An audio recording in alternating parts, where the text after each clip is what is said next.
Hello and welcome you Rust players. My name is Rizzler and I'm the Rusty Electrician. Throughout this series I'm going to show some pretty tricky circuits, but for now we need to show the base setup for most of these circuits. Now most of these circuits do require a lot of energy, so I tend to go off the larger batteries, but I will show you how to connect all three types of battery up to 2 windmills.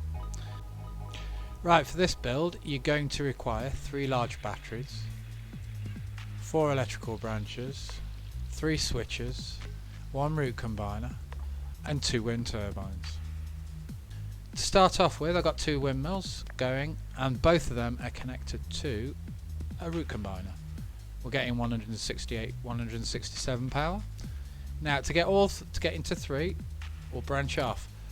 I'm going to put it straight into an electrical branch. This will come clear later in the series, so don't say you make a mistake by putting it into there and losing some power, because I'm not really, because I'm going to be using that for, I think, for the lights later, because I like to have the lights directly connected to the windmills so they've always got on power and they don't affect how much power is in each of the batteries.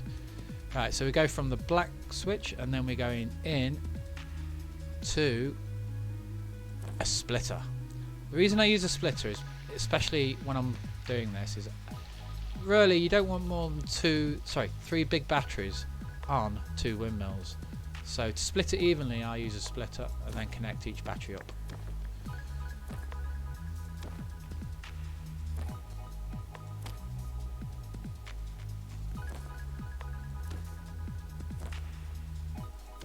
Same goes with any other size battery, and I'll show you them in a second. But I'm not going to wire them up, I've just got them here for show at the moment. So right, all 3 of them are charging now, but you have the medium battery and you have the small battery, which is down here.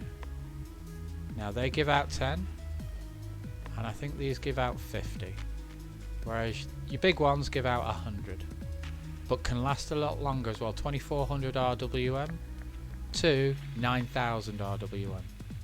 It's always best to go for these. They can fit into a triangle as well, so the space saving as well. So you ever come across them, don't scrap them. These are gold. Learn them as soon as you can.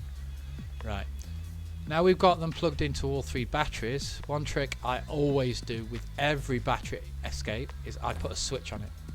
Now the main reason I put a switch on the exit of the battery is not to drain my battery when I don't want them items in use. So instead of having them on all the time, I only have them on when I need them on. So the battery gets isolated with a switch, and then that comes over into a black electrical branch. Now that's going to be a plug socket for anything else we build later on. Now let me connect the other 2 up.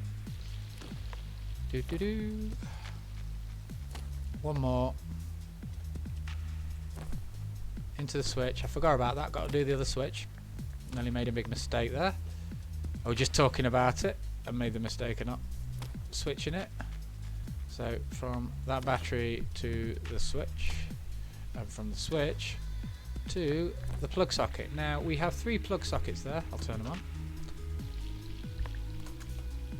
Each one of these plug sockets will produce 98 power. It's meant to be 100, but I've got a couple of switches in the way. So you work out how much you need to come off for each one. You can daisy chain the black ones to work for each one, but we'll show that later on.